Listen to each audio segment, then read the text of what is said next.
Major Shashank Verma जी। राधे राधे। राधे राधे महाराज जी सबसे पहले आपको नमन की जीवन में जितना थोड़ा बहुत नाम जब चल रहा है आपकी कृपा से मार्गदर्शन मिल रहा है। महाराज जी मन कभी कभी विचलित सा हो जाता है कि अपने काम के चक्कर में अपनी धर्म पत्नी जो माँ बनने वाली है उनको कुछ महत्वपूर्ण समय पर उनका साथ अगर ना रह पाया तो पति और पिता के कर्तव्यों से पीछे ना रह जाऊं। हाँ, पर राष्ट्र का कर्तव्य आपके कंधे पर है। हम इसीलिए अपने भारतीय सैनिकों को नमस्कार करते हैं, प्रणाम करते हैं कि जहां उनको अपने परिवार की अत्यंत आवश्यकता है उन आवश्यकताओं को ठुकरा कर, जैसे मान लो आपकी माँ है तो आपकी बहू का सहयोग वो कर सकती है, लेकिन कितने जवान हैं जिनकी केवल पत्नी ही अकेले रह रही और गर्भवती है, उसको जरूरत है, अत्यंत जरूरत है अपने पति की, उसको सानिध्य की जरूरत है, उसको सहयोग की जरूरत है, उसको इस विश्वास की जरूरत है कि आप हमारे पास हैं, कोई भी संकट होगा आप तत्काल अस्पताल ले जाएंगे। लेकिन आप बॉर्डर पर खड़े हैं, आप वहां राष्ट्र सुरक्षा में खड़े हैं। इसीलिए हम नमस्कार करते हैं कि एक सन्यासी का जीवन और एक सैनिक का जीवन लगभग मिलता जुलता है। वो अपने परिवार के मोह को, परिवार की आवश्यकता को तोड़ करके राष्ट्र की सेवा में लगा है। इसी बात के लिए आपको नमस्कार है। आप चिंता न करें, आप चिंता न करें।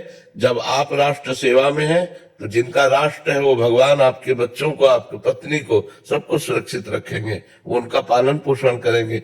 जिन जंगल में पशु पक्षियों का कोई नहीं है तो कौन भरण पोषण करता है? भगवान ही तो करते हैं ना। आप चिंता ना कीजिए, आप निश्चिंत रहिए, भगवान ऐसी व्यवस्था कर देंगे कि अगल बगल के लोग सहयोग कर देंगे। आप राष्ट्र सेवा की अगर छुट्टी मिल जाए तो बहुत अच्छी बात है, अगर छुट्टी नहीं मिलती है तो आप दुखी मत होइए। आप राष्ट्र सेवा का भार अपने कांधों पर लिए हुए खड़े हैं, आप चिंता मत कीजिए।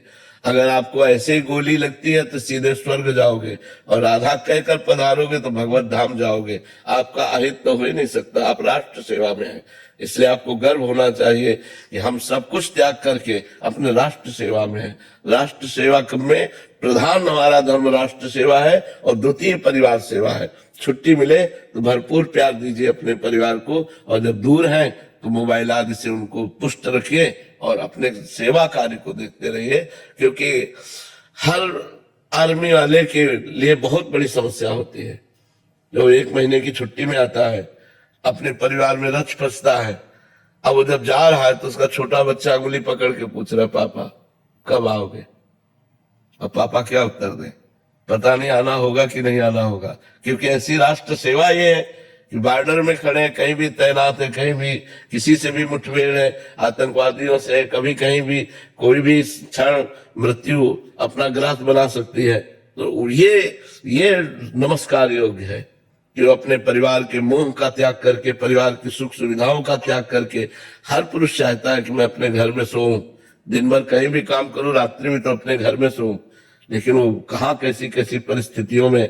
इसलिए हम भारतीय सैनिकों का सम्मान करते हैं और अपने भारतवासियों से प्रार्थना करते हैं कि भारतीय सैनिकों का सम्मान करें, उनको एक नौकर न समझें। वो बहुत बड़ा बलिदान देकर नौकरी कर रहे हैं। व्यापार और नौकरी जीने के लिए तो और भी साधन है, लेकिन केवल पैसे के लिए ही नहीं है, ये राष्ट्र के लिए है। राष्ट्र के लिए सीधे गोली खाते हैं। इसलिए नमस्कार करो और इनका आदर